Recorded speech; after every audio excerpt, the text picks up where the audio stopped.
Hi guys, Stanley here from Naughty Knobs. Today I'm going to show you how to install our own classy boy into any Volkswagen, Audi or Skoda DSG automatic equipped vehicle. So these are the tools you're going to need. Flathead screwdriver for prising off the clip, a 2.5mm Allen key for tightening up the grub screw, and then some pliers or side cutters for cutting or bending a clip out of the way. So in the box you will receive a sticker. It can stick on your toolbox or anything like that, and also the knob that you ordered, as well as the adapter required to fit our knob to your car. Okay, so for step one, put your fingers down here inside the boot and then gently lift up. It should pop up quite nicely. There's no clips or screws holding it in. It just pops up with these little tabs. And you'll see under here there's this little metal clip. This metal clip needs to be cut so that you can remove the shift boot. So if you're having trouble cutting it, you can kind of bend the metal out so that it will go down over this clip here, and that'll work too. Okay, so the next step, you've got to drop the boot back down and locate the button. What you've got to do is extend the button all the way out, get your finger under it, and then you can pull it up like that. So now that the knob is off, if you flip it over, there should be a little electrical connector here. If you push that tab in, you should be able to wiggle it off. Just be gentle, but it'll come. So with the shift boot turned inside out, most cars will have some sort of retaining clip. Generally what you want to do is squeeze these tabs in and pop your flathead screwdriver under here and work your way up bit by bit, and it should pop up. So then it should pop off like that, and you can turn it back inside out. That's your factory knob removed. So you want to turn the boot back the right way around like this, and grab your shift boot adapter,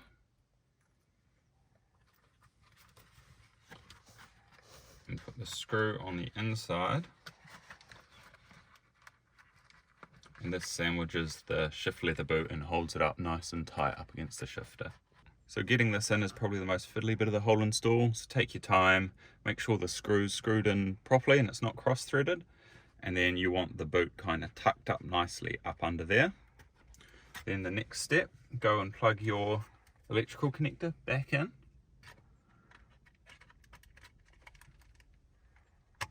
Yep, it should clip in like that. Then what you want to do is reinstall like that, and that should just slide over there nicely. Clip your surround back in. So for the next step, grab your auto adapter, loosen these screws out with your 2.5mm Allen key. Then slide it over until it bottoms out. You should hear it bottom out like that. And then pick any orientation you want and just tighten up the screws.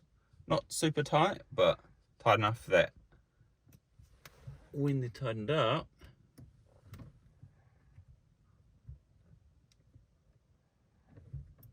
you'll lift this white, or in some cars blue, plastic rod with it.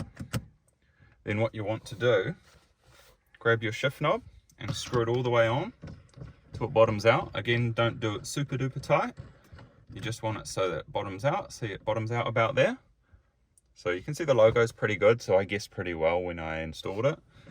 But if your logo is sideways, you want to screw your knob back off, loosen these screws out and adjust the rotation of this so that when you tighten it up, the knob is facing the orientation that you want. Tighten it up just a little bit more. Again, don't over tighten it. You're just screwing into plastic, so you can damage it if you over tighten it.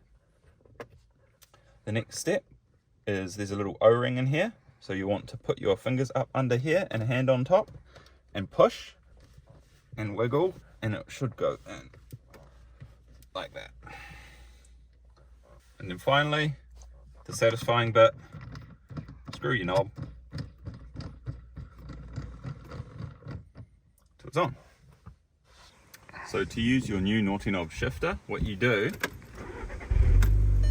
is rather than pressing on the button, you lift up and back, and then you can go to whatever gear you like.